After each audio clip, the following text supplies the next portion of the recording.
En el año 479 a.C., una mujer fue arrastrada a una habitación privada dentro del opulento Palacio Real de Persia para enfrentar un destino tan atroz que el historiador más famoso de la antigüedad, un hombre que dedicó su vida a documentar masacres y sacrificios, dudó antes de poner la pluma sobre el papiro. Ella no era una espía, ni una esclava, ni una criminal común, era de sangre real, la esposa del hermano del rey, protegida por los linajes más sagrados de la tierra, y sin embargo, su cuerpo se convertiría en el lienzo de una crueldad inimaginable. El mandato de su destrucción no provino de un enemigo extranjero ni de un juez implacable, sino de la propia reina, quien utilizó una antigua tradición sagrada para convertir un regalo de amor en una sentencia de muerte. Lo que ocurrió en esa habitación no fue un evento aislado, sino el clímax de una cadena de decisiones catastróficas que comenzaron a miles de kilómetros de distancia. En un campo de batalla donde un rey humillado intentó recuperar en su alcoba la autoridad que había perdido ante el mundo. Esta es la historia de cómo un manto tejido a mano se transformó en una confesión pública. Como un cumpleaños real se convirtió en una trampa mortal y como una rama entera de la familia aqueménida fue borrada de la existencia por la misma sangre que compartían.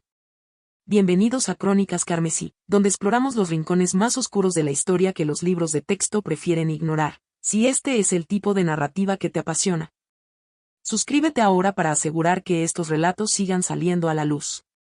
Para comprender la carnicería que ocurrió dentro del palacio, primero debemos mirar hacia el exterior, hacia el colapso de una ambición sin precedentes. En el 480 a.C., Jerjes I lanzó la operación militar más masiva que el mundo antiguo había presenciado jamás, movilizando a más de 200.000 hombres para borrar a Grecia del mapa y vengar la derrota de su padre, Darío, en Maratón. Jerjes no solo quería conquistar, quería demostrar que su voluntad era ley sobre la naturaleza misma, llegando al extremo de ordenar que el mar fuera azotado y marcado con hierros candentes cuando una tormenta destruyó sus puentes de pontones. Aunque a menudo se interpreta como locura, este acto era puro teatro político, en un imperio compuesto por docenas de etnias y lenguas. La autoridad de Jerjes dependía de la percepción de que él operaba en un plano divino, por encima de los hombres y de los elementos. Al principio, el mensaje pareció funcionar tras la caída de las Termópilas y el incendio de Atenas, pero todo cambió en las aguas de Salamina. Allí, el rey observó desde un trono de oro en la ladera de una colina cómo su imponente flota se despedazaba a sí misma en un estrecho demasiado angosto para maniobrar, convirtiendo su plataforma de observación en el asiento de primera fila para su propia humillación pública. La derrota en Salamina no solo fue un desastre logístico que cortó las líneas de suministro, sino que creó un problema teológico profundo en una corte donde el monarca era visto como el instrumento elegido de Ahura Mazda, el dios de la verdad y el orden. Jerjes regresó a Persia dejando atrás a su general Mardonio, cuya posterior derrota y muerte en Platea selló el fin de las ambiciones occidentales del imperio, sumiendo al rey en 14 años de retiro hacia el interior de sus palacios. Un rey que pierde el escenario externo a menudo intenta reclamar su poder en el interno, y el escenario de Jerjes estaba lleno de nobles y familiares cuyas vidas dependían enteramente de su favor personal. Fue en este clima de estancamiento y sospecha donde Jerjes puso sus ojos en la esposa de su hermano Masistes, un hombre de gran importancia política y militar que gobernaba la estratégica provincia de Bactria. Según los relatos de Heródoto, esta mujer, cuyo nombre la historia ni siquiera se molestó en registrar con claridad, rechazó los avances del hombre más poderoso de la tierra. Una negativa que el rey no pudo aceptar pero que tampoco se atrevió a castigar por la fuerza debido al poder militar que su hermano aún ostentaba. En lugar de una agresión directa, Jerjes decidió reorganizar el tablero dinástico para acercar a su objetivo. Organizó el matrimonio de su hijo primogénito, el príncipe heredero Darío, con Artante, la hija de Masistes, bajo la apariencia de una consolidación familiar estándar. Sin embargo, el propósito real era la proximidad física. Al traer a la sobrina al palacio real, obligaba a la madre a realizar visitas frecuentes, creando el acceso que tanto deseaba bajo el pretexto de las obligaciones sociales y ceremoniales. Pero la proximidad es traicionera y las intenciones de Jerjes mutaron de forma inesperada. Pronto, su obsesión se desvió de la madre hacia la hija, iniciando una aventura prohibida con su propia nuera.